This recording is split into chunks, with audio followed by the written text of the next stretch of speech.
So are you sick and tired of being sick and tired? So the problem with having a bad back is it takes away all of your energy, not just because you're in pain and so obviously your focus goes in that direction, but also because the lack of movement within the spine can also influence your energy levels as well.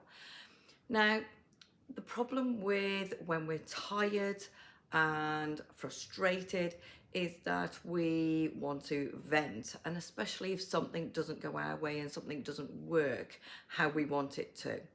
And the reason I'm bringing this up is because when you have a back problem, um, literally, and I really do mean literally, everything that your body has experienced up until today has created you. So even from when you were in utero, in your mommy's tummy, basically even at that point in time, like I treat babies that have got distorted skulls and they've got vertebrae that are jammed and jarred and locked up because of the positioning that they were in within the mom's tummy, because the mom had obviously got some sort of pelvis problem, everything out of alignment, the fascia was obviously way too tight, so that meant that the baby couldn't swim and float around as they're supposed to. And so basically they get locked up and crushed, and that lack of movement and that additional pressure can then lead to this distortion and the problems that I treat. And the reality of it is the vast majority of children do not get treatment for this. I mean, I've got about 4 on my books at this moment in time. I mean, when you think the number of babies that are being born and like how many people are in my area, it's nothing. It's nothing. I'm not even touching the surface, a fraction of them.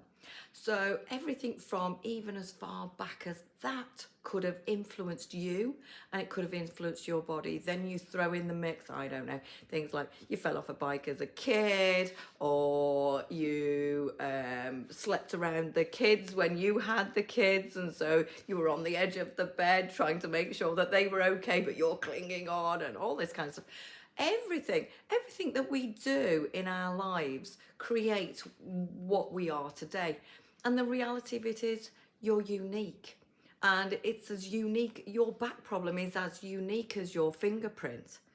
So when I see people that are comparing their problems, or they're comparing what treatments did or didn't work for them, I get a little anxious and a little nervous. Because while there are some, let's say, generalizations, because you are unique, you have to find what works for you.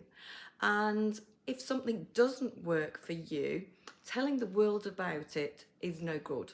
Because the reality of it is, let's say you went and saw a certain practitioner, regardless of what type of practitioner. We could talk about the GPs, we could talk about the surgeons, we could talk about the chiropractors, the osteopaths, the physiotherapists. But turning around and saying, they didn't help me, whichever one it was, all that does is discourage others from going to see them, when in reality they could get a lot of benefit from seeing that particular individual, because your problem is totally different to their problem. There are, like I say, some generalizations, but the reality of it is you're unique. So what I want to encourage you to do is seek out what works for you. And if something doesn't work for you, move on from it. It's fine. That's okay. It's a bit of a bummer, but at the end of the day, what we want to do is focus your energy and regroup again, because you need that energy in order to look for the next thing that could be the answer for you. Okay? So that's my message for today. You are unique. Your problem is unique, and I want you to continue searching for whatever it is that is going to make the difference to you and your problems.